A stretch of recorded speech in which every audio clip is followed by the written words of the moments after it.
Up+Adam. Tractor systems are offline. We are Beyond FM. Beyond FM. The future of broadcasting is here. Up+Adam with Adam Montiel. It's community content from Concentrate. It's Up+Adam with Adam Montiel. Some say life is where it begins. Straight to the stars is where it ends. Yes, some say life is just where it begins. Straight to the stars is where it ends. Only to start again. All right, it's Wednesday. Happy Hump Day. Thank you so much for being Up+Adam. Technically, I am on vacation. And like I did when I took a couple weeks off last year, went to Europe and stuff, and it's kind of a working trip too. So there'll be times where we might skip a day. There might be times where we'll throw on some interviews from before. Either way, it's going to be fun, engaging stuff. We're always keeping it, between 15 and 45 minutes here, and just these little daily nuggets we're trying to do, some local, some national. And we're going to try and keep it going as much in reason during my vacation because I want to stay connected to you. I need to. I love it. Like I don't feel whole if I'm not communicating with you. I truly feel that way. But also there is something to be said for unplugging and just getting away for a minute, and taking that time. I feel it'll make me better when I come back. I feel it's just good for the body and the mind and the heart and the soul. So embarking on a vacation now. Technically, I'm already on it. I'm still in town because I don't leave till tomorrow. And now I'm like, well, now I'm gonna do a show. And I got a lot of stuff, ready to share with you. So that's kind of where things are at now. I'm excited about today's show. We're going to sit down with the Emmy-nominated powerhouse who went from breaking news at 30 Rock to opening joy on the mic. Simone Boyce joins us.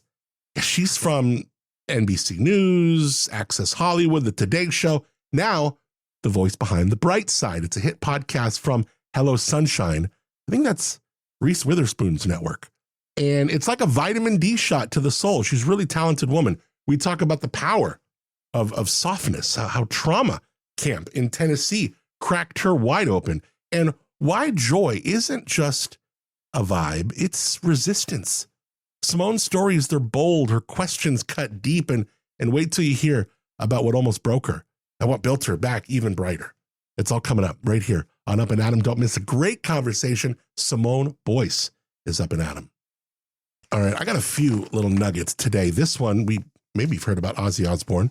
Last week, Kelly Osbourne denied rumors that her father was dying, and then yesterday, Ozzy Osbourne indeed passed away. He was 76.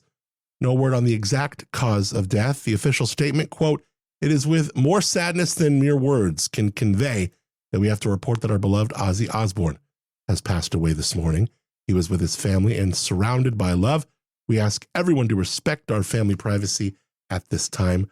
Ozzy's biography is pretty well known by now. He got his start in Black Sabbath, got fired in 1979, launched a massively successful solo career. In the early 2000s, he reinvented himself with his family. He made his family famous with the MTV reality show The Osbournes. Along the way, he bit a head off a bat and a pigeon, snorted a line of ants, got arrested for peeing on the Alamo while wearing his wife's dress. He also consumed massive amounts of mind-altering substances, sold 100 million records. He's in the Rock and Roll Hall of Fame twice. He was inducted as a member of Black Sabbath and as a solo artist. That was in 2006. He was a solo artist. He was inducted last year. Ozzy's health took a turn for the worse in 2003 following an ATV accident. He broke his collarbone, 8 ribs, and a neck vertebrae. He re-injured his neck in the fall of 2019. Of course, he was also battling Parkinson's disease, which was diagnosed after that fall. In a 2023 interview, he said his life has been 5 years of absolute hell, and yet just 2.5 weeks ago, he was able to perform one last time at the Back to the Beginning show in Birmingham. They raised $190 million for charity. Ozzy survived, of course, by his wife Sharon, daughter Kelly, and son Jack. There are also some offspring you don't know. A son named Louis John, an adopted son named Elliot Kingsley, and a daughter named Jessica Starshine, all from his first marriage. And then there was Amy, a daughter of Ozzy and Sharon who opted not to be on the family reality show, probably smart. Sabbath guitarist Tony Lamy said he was heartbroken. There will never be another Ozzy. And bassist Geezer Butler said, we're so glad that we got to do it one last time. So rest in peace, Ozzy Osbourne. Okay, this AI story is kind of cool. It's weird. You could just hit snooze and go back to bed. Listen, a group of tech nerds in Amsterdam came up with a new gadget called a dream recorder. It turns your dreams into videos. That could be scary. But it doesn't actually scan your brain waves. You have to remember your dream, describe what it was, and then it turns your description into a video. Well, it kind of sounds more like any AI generative, thing can do that. It's slightly bigger than an alarm clock with a screen on the front of it. It shows colorful, low-definition clips of your dream, and then all the examples they shared look more kind of like an acid trip than real life. It actually stores a week's worth of dreams. They say it's meant for reflecting on the meanings of your dreams as they echo into waking life. The good news is it's somewhat affordable. Bad news is you can't buy one, you got to build it. They claim it's not that hard and posted a shopping list with instructions. It's built on top of an AI, a video app called Luma. They say the total cost about $330 plus about 15 cents per dream. Huh. All right, finally, a story about Gen Z. And I don't mean to shit on Gen Z. This is the future, and I love and respect a lot of Gen Z, but there are some aspects of this group that you just kind of leave yourself scratching your head. And in interaction, human interaction, for all the great things that Gen Z has going for it, human interaction and the ability to deal with real people in real time seems to be a struggle. This article not only proves that point, but it shows you another aspect of it. Some employers are complaining that it's difficult to deal with younger workers because they lack manners. They don't meet you in the middle. They just do whatever they're going to do. Now, this post on social media is going viral. Quote, I'm a recruiter, so I do a ton of phone interviews. And something I've noticed about Gen Z specifically is a lot of them answer the phone and they don't say anything. Quote, I can hear breathing and the background noise, but they wait for you to say hello first. How awkward, guys. Come on. And it isn't that they don't know who's calling or think it's someone else. The recruiter says these are calls that were scheduled by the candidates. They were given the number, so they know exactly who's calling them, the exact time. She said it's not necessarily a deal breaker, and it's not that deep. Just something she noticed many times and finds it very unusual, because it is. A millennial responded saying that a hello greeting isn't just having good manners. It actually has a purpose. Quote, we all say hello if we are picking up the phone, like answering the door. It's not that it's considered polite, but in the case of the phone, it's to signify that you are present and you have answered, indeed, the phone. The person on the other end can't see you, so having that vocal indication, it's part of the unwritten rules there, right? On the flip side, one reason that Gen Zers may not say anything is because they're the first generation to grow up without landlines. That's an excuse. Come on. You've had cell phones. You've had phones forever. They may not have picked up on what's customary. I don't buy that. Even with cell phones, a lot of communication is through text too, not actual calls. I get it. That probably plays a role in there. Finally, some say it might have to do with so many calls being spam and automated or AI bots on the other end. Again, it's an excuse. Answer the phone, you say hello. It's pretty easy. All right, we're going to jump right in to our conversation. I'm looking forward to this with Simone Boyce. Before that, you know what is hitting different this summer? Getting outside without getting eaten alive. Life Elements makes a clean, safe, plant-based bug spray, and it actually works. It repels mosquitoes, ticks. It has been a crazy tick season.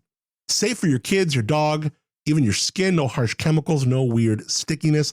I am taking a full bottle of this to France because it is going to be hot and humid, and the bugs over there don't even speak English. So I can't tell them to, get the F away.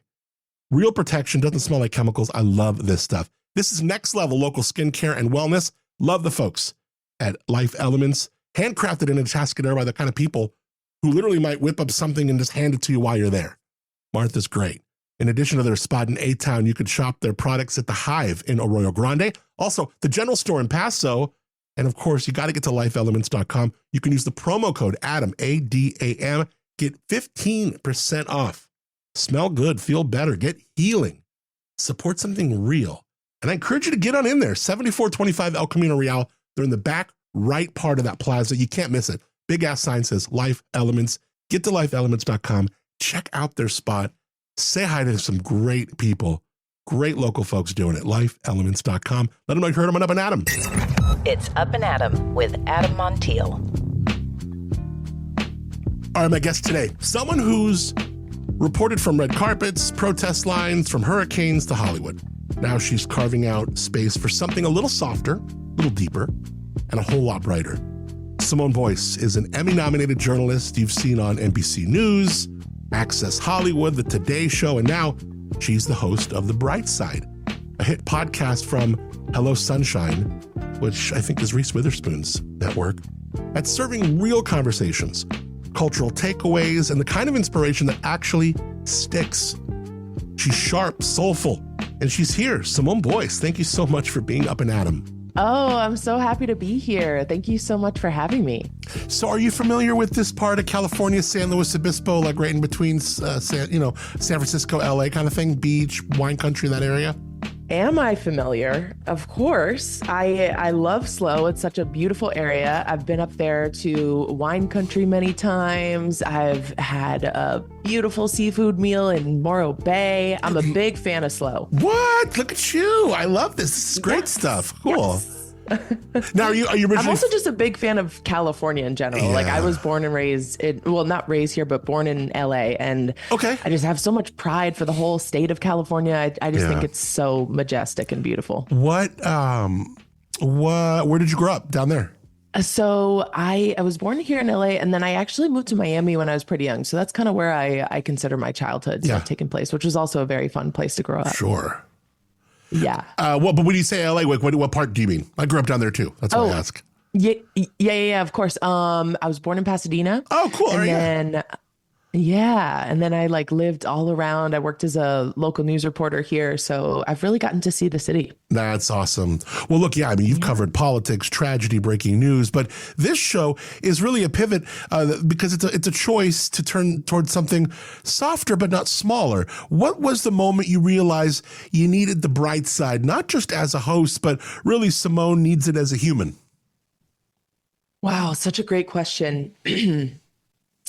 I think the turning point for me, Adam, was around 2020. And there were a few different factors converging in my life. I had a journalism career that I was really proud of, and I had kind of reached these places that I never thought I would make it to. Like I was working at 30 Rock, and I was on the Today Show and on MSNBC. And then I had my kids. I had 2 babies, and that really changed my perspective, and it changed my priorities and the things that I wanted to focus on. And so I think just seeing how heavy and yes, toxic our political environment could be, I felt this pull inside of myself to yes, gravitate towards something softer and perhaps a bit lighter and focus on bringing levity and joy to people. And I feel very lucky that I get to do that through The Bright Side, because this show, it really is an opportunity to step away from the noise and be a part of a conversation that makes you feel good. That's my intention behind every episode. Yeah, I love that you talk about the noise. It's literally part of my next question, because most people talk about pop culture. Look, I do a daily show and talk about pop culture like it's noise, but the way you do it and the way I love at least digesting it, it feels like an X-ray. And that's what I like about the way you kind of attack it. You're not just watching the headlines, you're watching what they say about us, right? What did you first realize, or maybe when did you first realize that culture was a way to kind of decode truth, not just really escape it? Oh, yeah. I mean, it really is this mirror, right? And it reflects a lot about who we are as a society. We can see that represented in the kinds of culture and shows and movies that we watch today.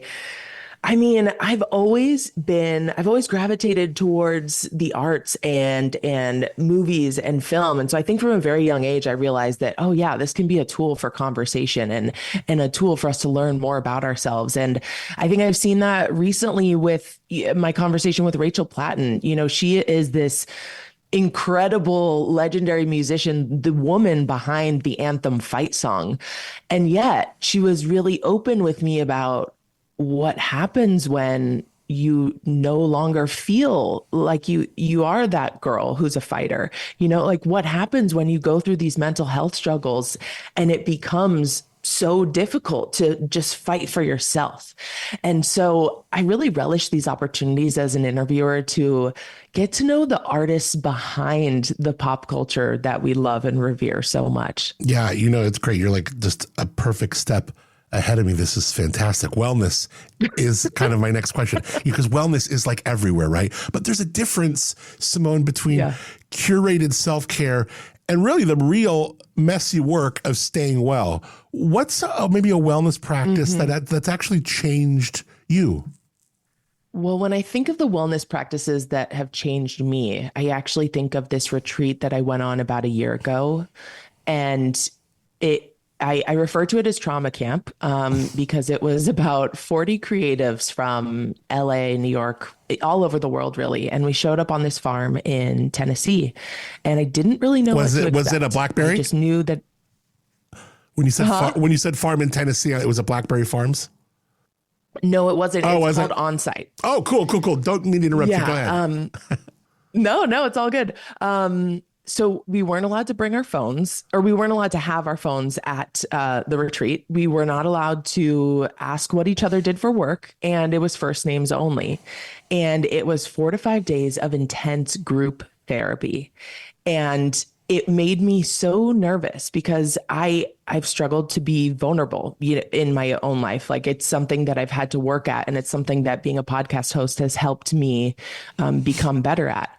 But over the course of those 4 to 5 days, I just really spent time like confronting a lot of the things that I had been running from. And so I think for me, the most powerful wellness practice is like sitting with the things that we're trying to escape from, and just allowing yourself to feel the discomfort of those moments, because I think that's when self-awareness comes out. You know, when you allow yourself to sit in that discomfort, that's when mindfulness happens. So that's something that I am trying to do more and more, even though it's not easy.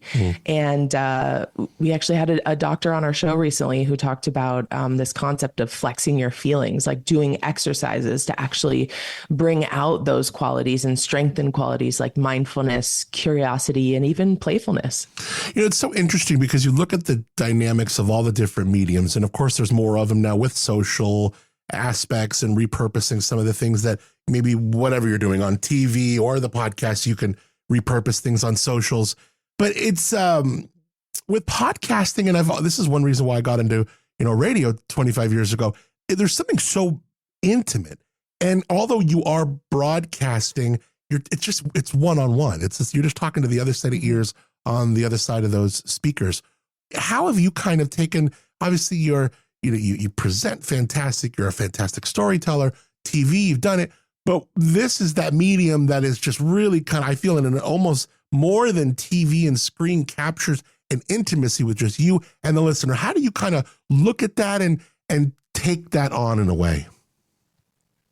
Well, I'll be honest, Adam, it was a big adjustment for me coming from the world of news where you never talk about yourself. Like, that's like rule number one. The focus is always on whoever you're interviewing, whatever the story is that you're covering.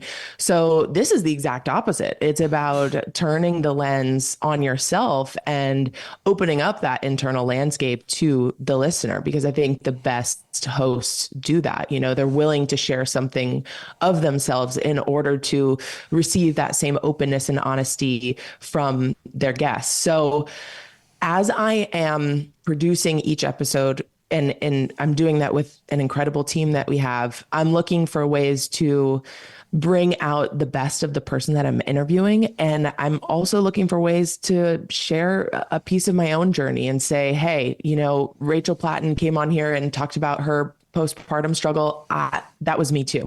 I went through that too. And so I think the greatest gift that I can give people as a host or an interviewer is making them feel seen, because I know how powerful it is to truly feel seen yourself. Was there anything that you had to unlearn, from maybe the TV experiences or the other types of presenting that you kind of, okay, hold on. Like here's an example. Like in radio, we don't really use terms like, hey, everybody, hey guys, like you really just sort of, hey, have you ever had this happen? Or it's all you. It's that one-on-one. Yes. So were there any little things that you kind of had to unlearn in a way? Well, I'm learning. I'm so glad that you shared that, because I'm learning so much now. I mean, that makes so much sense that in radio, the focus is on you. It's about thinking about that one person who's listening to you. I think that's such great advice. I think I had to unlearn some of the polishedness, to make up a word here, that comes with being, on TV as a reporter. Like there is a lot of pressure to always get it right and show up super polished and professional always, which you want to be a professional in podcasting too. But I think there's room for a bit of messiness, right? And yes. There's room for things to sound a bit more raw and to sound not as put together. And so my first instinct is like, oh no, I have to present a certain way. But podcasting has allowed me to embrace the imperfections, which has been really, really cool. Yeah, it's so interesting, because I feel like even now when you look at things like, I mean, I'm in my mid 40s, but when you see like Gen Z posting a lot of like videos and rough edits on the cuts, jump cuts, where the person moves like, it's so like, you're like, shit, you can get away with that shit? Like what? But it's so, in Gary V, I don't know if you know Gary Vaynerchuk online, but it's just all like, no, just bring it, just give it. They just want honest. And in that demographic is buying that way too. I mean, look at, they want to know what they're putting in their mouths. They want to know what's in that kombucha. They want to know the story behind. So it's a very different demo in the way they consume. But that was one thing that I had to get used to too. Like you're watching videos and these things got millions of views, quadrillion views. You're like, it just looks so raw and jumpy. But you're right. Finding pieces of even the newer types of medium that and I love how you put it. It's a little bit messy. It is a little bit scrappy and real. And that's great. It's okay. And it's wonderful. It's welcome.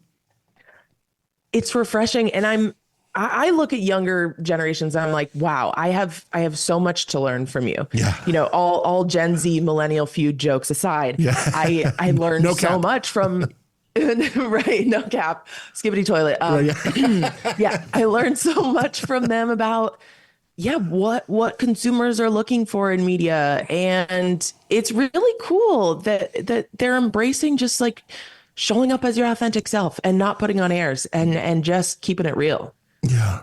Yeah. Some hosts, and I love the way you talked many times just in this conversation about really relating to your guest and like peeling those layers off one by one, making them feel comfortable, but also not being afraid to like go there and surprise them where they're like, oh, and some hosts command, some disarm, some disrupt, but every great host has a fingerprint. What do you think your guests feel the moment that they sit down with you, and what do you hope that is? Oh, wow. This is such a good question. I don't know how to answer this. Let me think. Of course. Yeah. That's one thing I've noticed about you as you're thinking about this. Like you're very articulate. I don't know if this is something that happened in like adulthood when you got professional, or have you always been like this? But even as I interview you, I don't think you ever have said, now you're going to say an but you haven't said one or ah. You say your answers like so nicely, and then they end. And as an interviewer, like you're really easy to interview. I'm like, this is great. I don't know if you've ever learned that. That's great. Well, I'm so happy to hear this, because I am so nervous doing interviews when the spotlight is on me. Right. I'm like, I was getting ready for this, radio tour. I have the pleasure of meeting so many incredible radio hosts like you. And I'm like so nervous just getting ready for this, because I don't like the spotlight being on me. It's so much easier to interview someone else and have the focus on them. Yeah. But gosh, okay, let me think. What is the quality? I come back to, I hope that when people leave my interview chair, that they felt like, wow, she really saw me. Mm-hmm. She really saw the real me. And I think that comes from research and preparation. I think that's a huge part of just like imbuing the conversation with dignity and giving that person their humanity and the credibility that they deserve, but then also showing up to the interview and just being hyper present and allowing room for, for the two of you to go off the script and to be human and to follow up on tangents and to just be curious. So yeah, my goal, and I know I don't always get it right, but my goal is definitely for someone to walk away feeling like, oh wow, Simone really saw me. That's so cool. So well put. I love to hear at least one time in every interview, oh, that's a great question. Or I've never been asked that. Like I always try and earn one of those. And then also at the end, when someone looks across, if it's alive and they're face to face and they go, oh, wow, you really made that easy. I think those are really big compliments, but then listener compliments, there's nothing better. I do a couple wine podcasts too that are all over the country and stuff. And when someone, a guy from Indiana email, go, you just make me feel like I'm in the room. When someone can listen to Simone talk to Rachel Patton and I get to feel like I'm right there with the two of you, that's what's so neat. Oh yeah, absolutely. Yes to all those things. Also, when someone is like, oh, it's over? Like it went by. That's it? I mean, that's the best compliment too. It's like, okay, thank God. Right. I kind of made this feel, easy breezy and time was flying, which means the conversation was flowing. Yeah. And sometimes as a host, it's not your question that lands, it's their answer. And when it's their answer, that's just when it's like, oh, damn. You know what I mean? It's really fun. Yeah. Absolutely. And then also, I continue to learn so much about interviewing. I view it as a skill that I'm constantly trying to sharpen and get better at. And one of the things that I've learned, I think podcasting has taught me this, doing long form interviewing, it's not always about the question. It's about it could be a revelation that you have or an observation, I think when I was first starting out as a reporter, I thought that an interview was just question, answer, but sometimes it's just a statement. It's just acknowledging something that someone said that then opens up the floor to go even deeper. Yeah. You're a mom now. That changes your filter for sure. It changes your fears. It even changes your bandwidth, right? How does motherhood, how has it changed how you ask questions, how you show up, how you do what you do every day? Well, for one thing, it has brought me so much joy. My kids are my entire world, and they just light me up. And it feels so good to be able to say that right now, Adam, because the first 3 to 4 years, I have a 5-year-old and a 3-year-old. It was really, really hard. I had my kids back to back, 17 months apart. And I got to be honest, it almost broke me. And so there were times where I really couldn't see the light as a mom, and I couldn't find the joy as a mom. And now I feel like I'm in this really beautiful sweet spot with motherhood where I am so giddy and excited to pick my kids up from school and so excited to take them on adventures and take them to a splash park. And so the biggest thing is just the joy that it has brought to me. And I think by increasing my joy reserves, I get to share that joy with other people. Yeah. And I get to get curious about what brings them joy. So for me, it's just the joy. So you consider the Emmy nods, the news clips, the glam moments. I mean, they're all in the press kit, right? But there's always a chapter that never quite makes it onto the paper. What part of your journey, Simone, do you think shaped you the most, but maybe a lot of people don't know about or no one ever asks about? That's such a great question.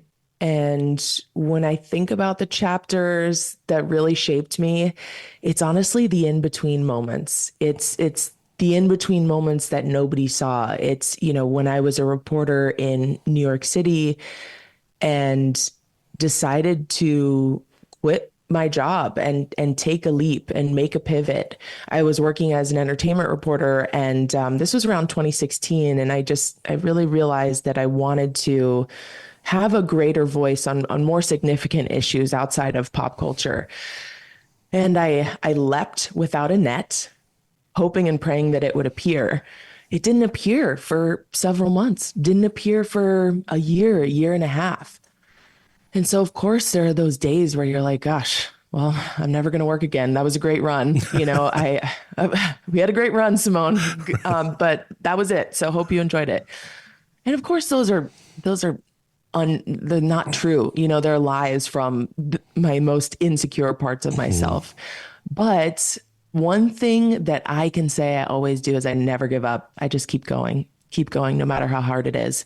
And so pushing through those moments and then being able to reap the benefits on the other side and realize, oh yeah, I have landed. There is a net now, and I'm in an even better position. Like I couldn't have even imagined how beautiful my life is now. The fact that I get to host The Bright Side and like have this present life as a mom too.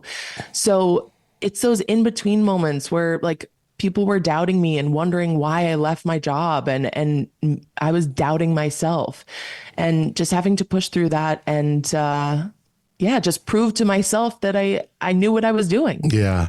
You know, The Bright Side, let's define it. It's the show title, the brand, the tone, but I want to really hear your definition. What is the bright side when you strip it down to its bones, Simone? The bright side is, it's an opportunity to be part of a community and a conversation that leaves you feeling good, because there's so much media that we consume in this world today that kind of leaves you feeling like worse than when you read the story or turned on the show.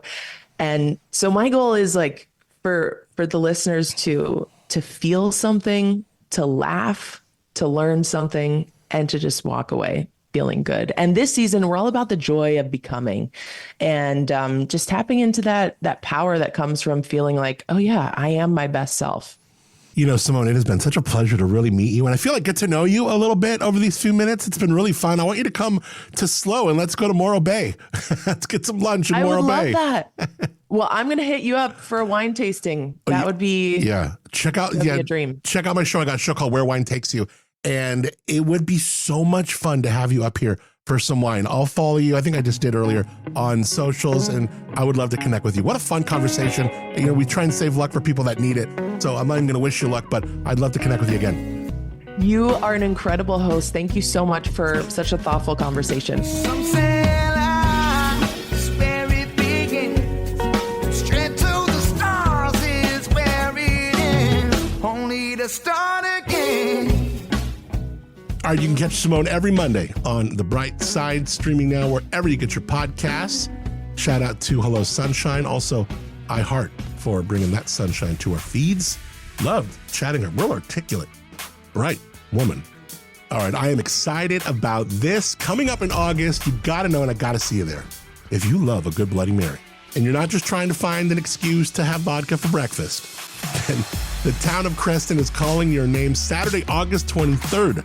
I'll be out at the Creston Bloody Mary Battle, serving as your MC and a judge for this incredible showdown. We're talking decked out drinks, killer breakfast burritos, and yes, bovine bingo. This is where a cow decides your fate and you can win some big money. I can't wait for bovine bingo. I've never done it before. Now, this is going to be back roads, bold flavors, bartenders bringing it. This is going to be fun. Come thirsty, come hungry.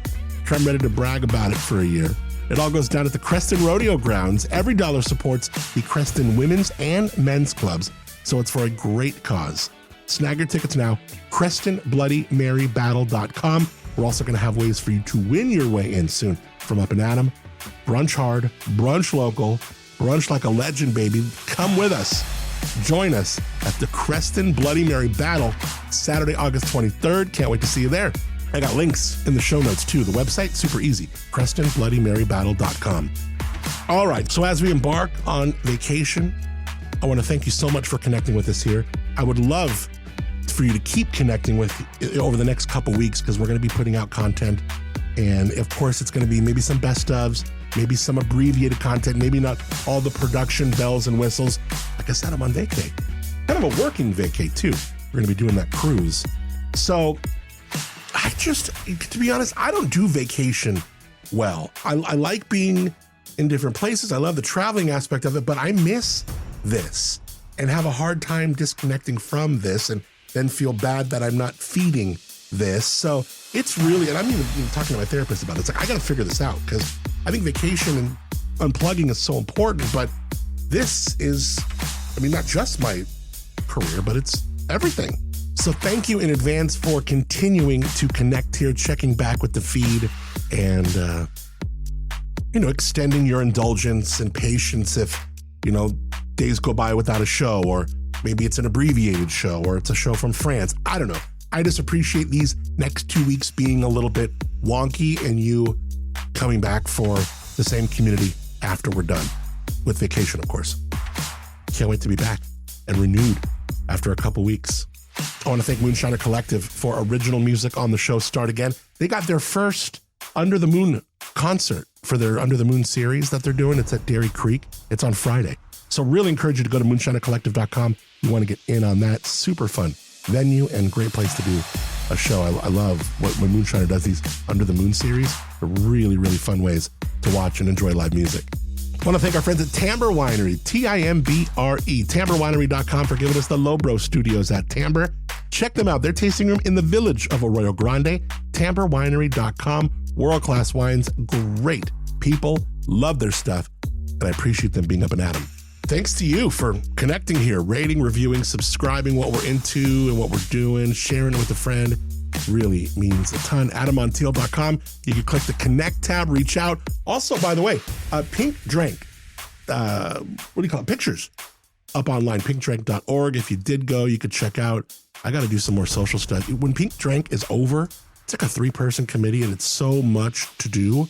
And when it's over, it's just like you kind of check out for a minute. So there's a lot of good pictures and videos from that day. So got to get that up, and I'm going to be doing that. So you can go now. You can check out a whole ton of pics that I posted. pinkdrank.org. Brand new episode of Where Wine Takes You coming up on Friday. Don't miss that. We're going to be talking to Bill Lapp from Midpoint and Fio. Fio is Fiorella is her name. Call her Fio. She's the winemaker for Rockbound Cellars. 2 really new and interesting stories, and this new spot, Paso, downtown, called the Bottle Shop. It's going to house some other cool folks like Drew Nino and his wife, their winery. Also Rachel Ponce, Chef Rachel, and her husband, Eric Ponce, and his beer. So this Bottle Shop is going to be a new cool spot downtown for sure. Also revitalizing that back end of downtown, like the railroad district there. So really cool, exciting stuff for Paso. Brand new episode of Where Wine Takes You. That comes out Friday. Can't wait to connect again. Till then, I'm Adam Montiel. Appreciate you and thank you so much for being Up and Adam. Some say life is where it begins. Straight to the stars is where it ends. Only to start again. Let's start again. We'll start again.